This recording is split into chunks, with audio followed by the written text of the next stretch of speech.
I had a request to do an update video on my baby corn snakes, the 5 that I'm holding back for future breeding projects. There they are, all 5 of them. You guys want to come out and visit for a little while? Huh? Want to come visit? It's kind of hard to do with the camera in one hand, but maybe we can do it. Can I get all of you in one shot? Let's see if I can get you all at once. Nope. Not all at once. Most of you. Hang on. Hold on, you got one more in here. There we go. There's your pal. You stay in there. There they are. These are the 5, the 31 that I produced that I'm holding back for future breeding projects because of their different colors and patterns and everything. They all look yellow in here. It's the lighting in my house, unfortunately. Let's see, maybe by the window you'll show up better. Huh. Let's see if that works.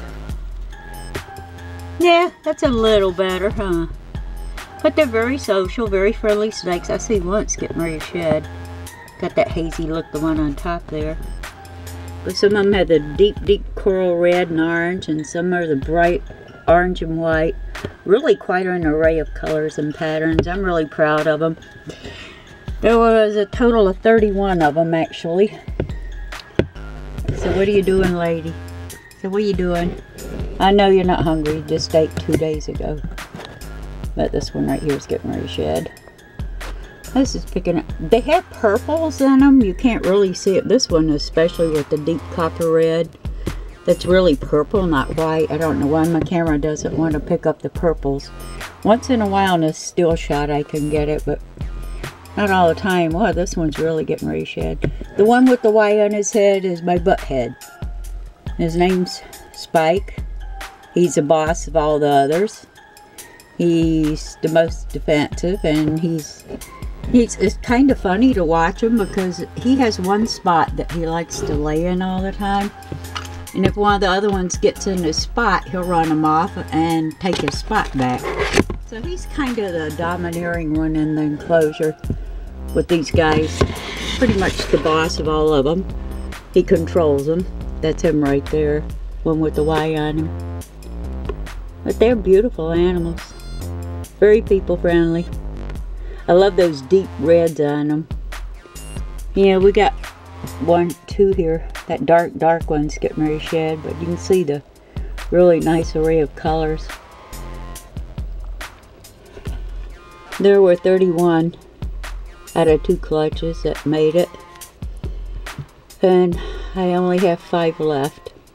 It's hard to part with them when you breed them and produce them. It's one of the hardest things I've ever done in my life because you really don't always know what kind of life they're going to have with someone else. And sometimes you don't even know where they're going to end up at. It's kind of hard for me emotionally to part with them because of that fact, but you just can't keep a house full of babies. My house is overwhelmed with snakes now, and I love them all to death, but yeah, sometimes you have to let them go for their own benefit, hopefully. I know some of the people that have some of the babies, and they're doing a beautiful job with them, and they're coming along just fine. But there are some that I have no idea where they went to, or who's raising them, and what kind of condition they're in. I'm praying for the best for them, that those people will take good care of them, because they mean a lot to me. I love the babies just as much as I do their parents. I was going to take Tawny out today and Crystal, but Tawny's getting ready to shed, and Crystal just ate, so I'm going to be handling them today. But after Tawny sheds and Crystal digests her food, I'll take those 2 out too. Flash just ate too. You can almost see the purples coming through there.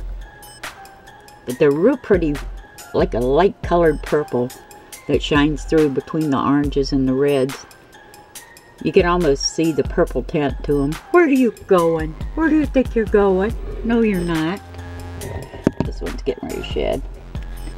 Oh yeah, a friend of mine asked me for an update on them. See how they're doing. They're little hogs.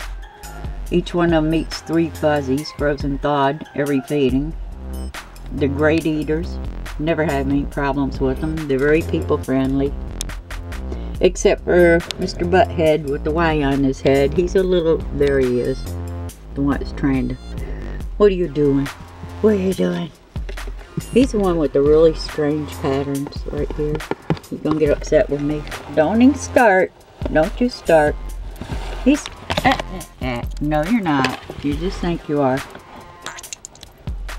Did you really have to use the bathroom in my plastic tote? Shame on you. Shame on you. Is that what I get for disturbing? Nope, that's the one it's shedding that went. But they're coming along great. They're getting wound up now. So, yep, we're wound up. We're ready to raise hell now. They're used to being out a lot and being handled. I just fed them a couple of days ago, so I was letting them rest. But I promised someone I'd do an update video on them. Let everybody see how big they've grown and how cool their colors and patterns have turned out. Just awesome snakes. You got a mess. I got to clean it. Alrighty. I've had people ask me what I use for substrate. Actually, it's aspen. And I take black and white print newspaper and cut it up in small squares. I like to mix it with the aspen because that way the air can get through it. It doesn't get packy and it doesn't get wet in it, you know, humidity or anything. So I like the effect the aspen and the newspaper has. It's real light. They can burrow in it a lot easier than they can just plain wood substrate. And it really helps hold the heat nice in the enclosure. There's a shed. There's one. Okay. But I like the aspen mixed with the newspaper. Snakes really seem to prefer it too because it's light and fluffy and they can burrow through it easier than they can with just regular wood substrate. Like I said, it allows airflow through the substrate, so I just feel like it's better for them instead of having to burrow through compressed wood and everything. Yeah, to each their own. I watch my snakes and I notice things about them that they seem to like more than other things, and I try to keep them according to what they like and what they don't like. Pretty much that's how I raise all my snakes. It's up to them. I just do what they want. But they're real happy with the newspaper. I use the black and white print. Don't use the colored glossy sales ads because the ink will rub off on your snakes if you do. I accidentally had one sheet in with mine last time I cut the papers up, and I had like 4 snakes with pretty colors all over them that didn't belong on them. But yeah, they're doing great, my babies. I can't wait to breed this year. I can, but I can't. I'm excited about seeing some new colors and patterns, but I'm not excited about having them go to other people that I don't know and don't know how they end up and what kind of lives they have. So yeah, it's great. It's a wonderful experience producing babies, especially for Mags. But these are the babies, all 5 of them that I held back. They're doing great.